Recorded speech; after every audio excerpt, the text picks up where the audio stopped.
बिस्मिल्लाहिर्रहमानिर्रहीम। अस्सलाम वालेकुम। 3 अप्रैल का आगाज़ हो चुका है, यानी इतवार के दिन का, और जब मैं ये वीडियो रिकॉर्ड कर रहा हूँ तो तकरीबन 10-12 घंटे बाद ही तहरीक अदम एतमाद के ऊपर फैसला कुन जो भी नतीजा होगा वो सामने आ चुका होगा या आ सकता है। लेकिन आपके सामने मैं दिलचस्प सूरत हाल रखता हूँ। आपने एक मुहावरा सुना होगा कि गाँव बसा नहीं, लुटेरे पहले आ गए। इस वक्त लाहौर से लंदन तक और शहर इक़्तिदार में कहाँ कहाँ बैठ के कौन क्या कुछ कर रहा है, क्या फ़ैसले हो रहे हैं, क्या चीज़ें हो रही हैं, बड़ी दिलचस्प चीज़ें हैं। यानी एक चीज़ तो पहले हमारे दोस्त असदुल्ला खान साहब इसके ऊपर वीडियो भी कर चुके हैं और ये बात दुरुस्त है। मैंने भी आपको अपनी वीडियो में इस बात की तस्दीक की थी कि इसहाक़ डार साहब जो है वो लंदन में बैठकर बजट बना रहे हैं, बजट तैयार कर रहे हैं, और उनका कहना यह है कि मैं 1 साल के अंदर अंदर जो है वो डॉलर को 150 रुपये पर ले आऊँगा। यानी इस वक्त जो डॉलर है वो तकरीबन 180 पर चला गया है, बल्कि 180 से भी ऊपर चला गया है। वो कहते हैं कि वो 150 पर 1 साल के अंदर अंदर ले आएंगे। और वो ये कहते हैं कि उनको बहुत बड़ी बड़ी जगहों से कहा गया है कि इसहाक़ डार साहब आपने ही बजट देना है और आप बजट तैयार करें, तो मैं बैठकर और बजट तैयार कर रहा हूँ, ये कहना है इसहाक़ डार साहब का। अच्छा, लेकिन इसके साथ बड़ी दिलचस्प चीज़ें हैं। दिलचस्प चीज़ें ये हैं कि जनाब 4-5 लोग बैठ के ब्यूरोक्रेट्स के नाम नोट कर रहे हैं, किसके उस ब्यूरोक्रेट को लगाना है। यानी इस इतने यकीन के साथ, ज़ाहिर है इसमें तो कोई दूसरी राय नहीं है कि तहरीक अदम एतमाद का फ़ैसला क्या आता है। ये 10-12 घंटे में दूध का दूध पानी का पानी हो जाएगा। लेकिन जितना तगड़ा ये मंसूबा था, जितना तगड़ा ये प्लान था, जितनी तगड़ी कुव्वतें इसके पीछे हैं, तो इसकी नाकामी जो है वो इस वक्त तक तो बहुत ही मुश्किल लगता है कि ये मंसूबा नाकाम होगा। कि जितने तगड़े प्लेयर्स इस सब के पीछे हैं, जो मंसूबा साज हैं इसके पीछे, जहाँ पाकिस्तान के अंदर हों या पाकिस्तान से बाहर हों, वो बड़े तगड़े मंसूबा साज हैं। उन्होंने बड़े बड़े सक्सेसफुल मंसूबे जो हैं वो पाया तकमील को पहुँचाए हैं। तो इसलिए इसके कामयाबी के चांसेस तो हैं, बिल्कुल हैं, 100% हैं। लेकिन अगर ये नाकाम होती है तो ये बहुत बड़ा अपसेट होगा, क्योंकि इस वक्त नंबर गेम देखें वो आपके सामने है। नंबर गेम जो है वो इत्तेहादियों के साथ भी अपोजिशन के पास पूरी है, लेकिन इमरान खान साहब का जो एतमाद है उसकी भी कोई वजूहात होंगी कि वो इतने पुरएतमाद नज़र आते हैं। तो इतने ये पुरएतमाद हैं अपोजिशन वाले कि ये इक़्तिदार संभाल रहे हैं कि मैंने आपको बताया, एक तरफ इसहाक़ डार बजट तैयार कर रहे हैं, दूसरी तरफ 3-4 लोग बैठ के और ब्यूरोक्रेसी, चाहे वो पंजाब की हो चाहे वो वफाकी हो, उनकी कांट छांट कर रहे हैं। किसको कहाँ पर लगाया जाएगा, किसको क्या रोल दिया जाएगा। प्रिंसिपल सेक्रेटरी भी तय हो गए कि ये फ़लाने प्रिंसिपल सेक्रेटरी होंगे, ये होंगे शहबाज शरीफ साहब के साथ फ़लाना ये होगा। सारी चीज़ें मिनिस्ट्रीज़ वो भी इनकी तय हैं कि फ़लाँ के पास, यानी 8-10 मिनिस्ट्रीज़ तो इनकी तय हैं कि कौन किसके पास कौन सी मिनिस्ट्री होगी। फिर साथ ही सबसे इंटरेस्टिंग है हमारे शोबे का कि सहाफ़ी जो हैं वो बड़े एक्टिव हुए फिर रहे हैं। 2 वजूहात से। एक तो ये है कि इमरान खान हुकूमत के दौर में भी कुछ सहाफ़ियों का ये काम था, लेकिन वो गिने चुने थे कि वो ये डीलें करवाते थे। लेकिन उसमें ये नहीं है कि कोई बराह रास्त वो इमरान खान साहब को कमीशन दे रहे थे या इमरान खान को पैसे देकर। जो मिनिस्टर्स हैं नीचे, उनमें से शायद किसी को पैसे भी देते हों, ये कुछ नहीं कहा जा सकता, लेकिन वो बहुत सारे तल्लुकात की बेस पर वो काम करवाते थे लोगों के और वहाँ से कमीशन वसूल करते थे। नून लीग का दौर पीपल्स पार्टी का आएगा, उनका तो पीपल्स पार्टी का तो एक ओपन फार्मूला है। वो कहते हैं कि जी खुद भी खाओ, हमें भी खिलाओ, और जो है वो हर एक अपने हिस्सा बकदर जो सबको मिलेगा, सब खुल के खाओ, क्योंकि वो तो खुद ओपनली कह रहे हैं कि हमारा तो एजेंडा ही नहीं है कि करप्शन का खात्मा। यानी पीपल्स पार्टी तो कभी दावा ही नहीं करती कि वो करप्ट नहीं है। नून लीग ये दावा करती है कि धेरे की करप्शन नहीं की, 16 अरब के केसेस हैं, वो मनी लॉन्ड्रिंग, वो सारी चीज़ें आपके सामने हैं। तो बाकी तो पीपल्स पार्टी दावा ही नहीं करती। मौलाना फजल रहमान भी दावा नहीं करते कि करप्शन, लूट मार, और वो कहते हैं ये चीज़ें मैटर नहीं करती, होती रहती हैं। तो अब इसके ऊपर भी अभी से हो गया है कि चेयरमैन पैमरा कौन होगा, MD-PTB कौन लगेगा। बड़े बड़े सहाफ़ी वो अपने भी ओहदों के लिए और सिफारिशें वो आजकल बहुत एक्टिव हुए फिर रहे हैं, जिनका पूरा इस प्लान का जो हिस्सा थे मीडिया मालकान, 3-4 मीडिया मालकान, बड़े बड़े एंकर्स, अच्छा जी, उन्होंने शुरू कर दिया है कॉल्स करके, हाँ जी आपको फिर फ़लाँ जगह लगवा दें, आपको फ़लाँ जगह लगवा दें। वो अभी से अपना वो करने लगे हैं, और इसमें कोई शक नहीं है कि अगर ये हुकूमत बनाने की तरफ जाएगा, ये भानुमती का कुंबा, ये लड़ेंगे तो बहुत ज़्यादा इस बात पर। क्योंकि आप देखेंगे एक छोटी से छोटी सीट के ऊपर भी इनकी लड़ाई होगी। एक जमात कहेगी मेरा बंदा लगाओ, दूसरी कहेगी मेरा लगाओ, तीसरी कहेगी मेरा लगाओ, कोई पैसे पकड़ लेगा, कोई क्या, किसी को कहीं से दबाओ, किसी को कहीं से दबाओ। तो ये 12 जमातें कैसे जो है वो पूरा पाकिस्तान के अंदर बंदे लगाएंगे और किस तरह से ये चीज़ें होंगी, तो बहुत बड़ा डिज़ास्टर जो है वो होने जा रहा है जिस तरह की सूरत हाल है, अगर ये तहरीक अदम एतमाद कामयाब होती है तो ये जनाब इस वक्त सारे पुलिस के अंदर कौन क्या होगा, कहाँ होगा। बल्कि यहाँ तक मुझे बताया गया कि लंदन में एक कोई टीम बैठी हुई है जो कानून साजी सजेस्ट कर रही है कि कवानीन क्या क्या बदलने हैं, क्योंकि ये तो तयशुदा है और इस पर असदुल्ला खान साहब वीडियो भी कर चुके हैं। मैं मुख्तसर थोड़ा सा आपको बता देता हूँ कि ये क्या क्या प्लान कर रहे हैं कि ये अगर हुकूमत बनाएंगे तो उन्होंने आते क्या क्या करना है। मैंने एक चीज़ तो अभी लास्ट जो मेरी वीडियो है उसमें आपने सुन लिया अदलिया के हवाले से कि ये जो वो करेंगे काजी फाइज साहब का जो क्यूरेटिव रिव्यू है हुकूमत का पेंडिंग है उसको विड्रॉ कर लेंगे। उसकी वजूहत मैं सारी बता चुका हूँ क्यों विड्रॉ करेंगे, पिछली वीडियो में बता चुका हूँ, वो नहीं दोहराऊंगा।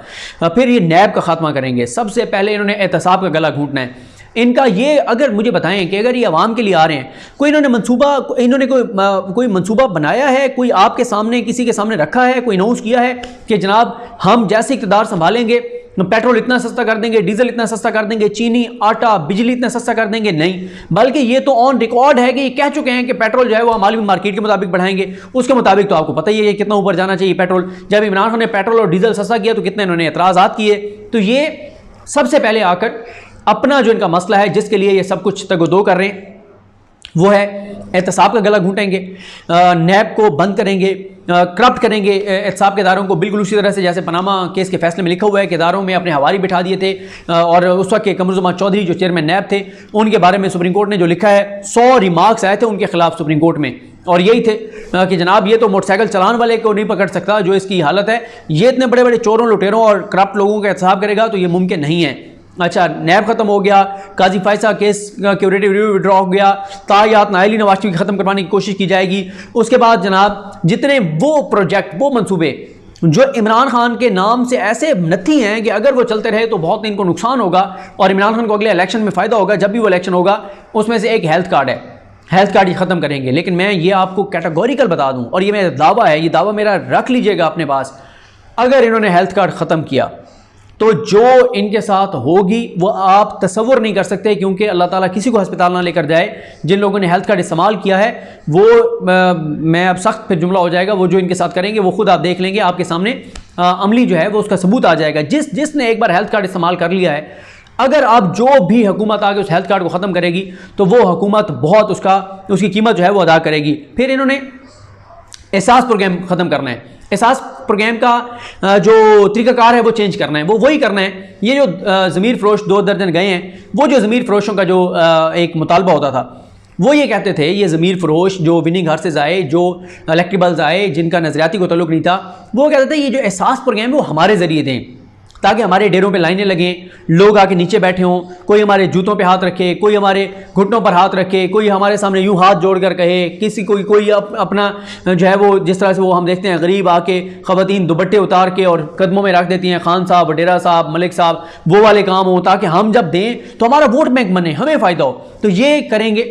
ये अगर एहसास प्रोग्राम को कंटिन्यू भी रखेंगे तो उसका तरीकाकार चेंज करेंगे। वो नहीं रहेगा कि जी सिस्टमेटिक हो, कोई किसी का अमल दखल ना हो, एक सिस्टमेटिक तरीके से डाटा बेस्ड एक प्रोग्राम हो और लोगों को उसके जरिए मिले। ऐसा नहीं होगा। ये MNAs MPs को देंगे, उनके ज़रिए तकसीम करवाएंगे, भीख की तरह लोगों को देंगे, एहसान जतला कर देंगे ताकि वोट बैंक में जो है वो इजाफा हो। और ये एक वो करेंगे। और मैं आपको बता चुका हूँ कि पेट्रोल डीजल इन्होंने बिल्कुल महंगा करना है, मुझे नहीं लगता ये सस्ता करेंगे।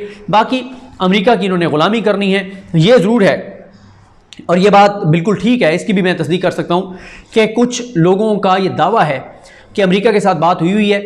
जैसे इमरान खान निकलता है और ये हुकूमत बनाते हैं अगर, तो इनका ये कहना है कि जैसे हम हुकूमत बनाएंगे तो अमेरिका हमें बहुत बड़ा रिलीफ पैकेज देगा और उसकी वजह से हम बहुत कुछ ऐसा करेंगे कि लोग इमरान खान को लोग कहेंगे कि यार ये बिल्कुल ठीक हुआ, इमरान खान गया है, ये आ गए हैं। क्योंकि देखें इमरान खान का मसला सबसे बड़ा क्या है, वो कहता है खुददारी, इज़्ज़त, गैरत, डट के खड़ा होना है, झुकना नहीं है, पाँव नहीं पकड़ने अमेरिका के, पाँव नहीं चाटने। ये कहते हैं कि ये तो ओपनली कह रहे हैं आपके सामने, ये जो बयानात दे रहे हैं वो क्या बयानात हैं। फिर उन्हें ओवरसीज़ पाकिस्तानियों की वोट के लिए जो कानून साजी हुई थी वो इन्होंने कानून साजी ख़त्म करनी है, क्योंकि ये ओवरसीज़ पाकिस्तानियों को किसी सूरत वोट की सहूलत नहीं देना चाहते, वोट का हक़ नहीं देना चाहते, क्योंकि ये समझते हैं कि मोस्टली जो ओवरसीज़ पाकिस्तानी हैं वो तहरीक इंसाफ के सपोर्टर हैं, जिनके एक्सपोजर हो गए और माशरे में जाके उनमें से बहुत सारे अब हाईली क्वालिफाइड हैं, पढ़े लिखे लोग हैं, वो समझते हैं कि कौन मुल्क के लिए ज़रूरी है, कौन बेहतर है। तो ये ओवरसीज़ पाकिस्तानियों के लिए जो वोट का सिस्टम, वो जो सहूलत है, वो जो हक़ है, वो ये ख़त्म करेंगे। EVM ख़त्म करेंगे ये, क्योंकि ये वही पुराने तरीक़ाकार से चलना चाहेंगे, सिस्टम को यरगमाल बनाएंगे इक़्तिदार में आने के लिए, और ये EVM वगैरह भी ख़त्म करेंगे। तो ये इनके मंसूबे हैं, ये इनके प्लान हैं, और अभी तक एक मंसूबा इनका नहीं है सामने। वो है जो ये हमेशा एक इनका जो मुस्तकिल नून लीग का एजेंडा रहा है, फ़ौज को कमज़ोर करना, फ़ौज पे हमले करना, फ़ौज के ख़िलाफ़ मुहिम चलाना। इस वक्त वो कम अज़ कम नहीं है। वो कब तक नहीं होगा ये अल्लाह की ज़ात बेहतर जानती है, क्योंकि इस वक्त नून लीग ये दावा करती है कि हमसे ज़्यादा फ़ौज से मोहब्बत कोई नहीं करता। हालांकि जब इन्होंने चंद हफ्ते पहले फ़ौज के हवाले से एक ट्रेंड बनाया, वो ज़बरदस्ती का ट्रेंड था। वो जैसे होता है ना कि ऑन डिमांड बनाया गया ट्रेंड था कि किसी ने कहा हो गया यार बना दो तो बना दिया। उसमें एक भी मुझे ट्वीट नज़र नहीं आया जिसमें कोई वाकई फ़ौज से मोहब्बत की बात हो, दिल से किया गया ट्वीट नहीं था। बस वो जो होता है कि एकदम आप ट्विटर पे के ऊपर हैशटैग के साथ ट्वीट्स करेंगे तो ट्रेंड बन जाएगा। ज़बरदस्ती का वो ट्रेंड था, उसमें कोई फ़ौज से मोहब्बत नहीं थी, क्योंकि नवाज शरीफ ने इतनी नफरत भर दी है नून लीग के कारकुनान की रगों में, उनके खून में शामिल कर दिया फ़ौज से नफरत। वह फ़ौज से मोहब्बत कभी नहीं कर सकते। इस वक्त उनको ये कहा गया है कि फ़ौज के खिलाफ बात नहीं करनी, उसकी उनको वजूहत भी बताई गई हैं। ट्रेंड नहीं बनाना, फ़ौज के खिलाफ कुछ रीट्वीट नहीं करना, और क्योंकि उनको लगता है कि इस वक्त उनको जो है वो पूरी सपोर्ट वो समझते हैं कि हासिल है, जो उनका तासुर वो देना चाहते हैं अपने कारकुनान को और लोगों को, इसलिए वो नहीं कर पा रहे। लेकिन ये कुछ नहीं कहा जा सकता कि आके वो फ़ौज पे कब हमला करते हैं, लेकिन नवाज शरीफ और फ़ौज पर हमला ना करे, नवाज शरीफ और फ़ौज को कमज़ोर ना करे। अगर कोई ये समझता है तो उसको अपना जो है वो ज़हनी इलाज कराना चाहिए। मुझे अपनी दुआ में याद रखें। अल्लाह करीम हम सबका हामी नासर हो। और ये ज़रूर बताता चलूँ कि ये सारी वो चीज़ें हैं जो ये इस वक्त इस एतमाद के साथ कर रहे हैं कि तहरीक एतमाद कामयाब होगी, कामयाब होती है, नाकाम होती है, 12 घंटों में नतीजा आपके सामने होगा। मुझे अपनी दुआ में याद रखें। अल्लाह करीम हम सबका हामी नासर हो। अल्लाह हाफ़िज़।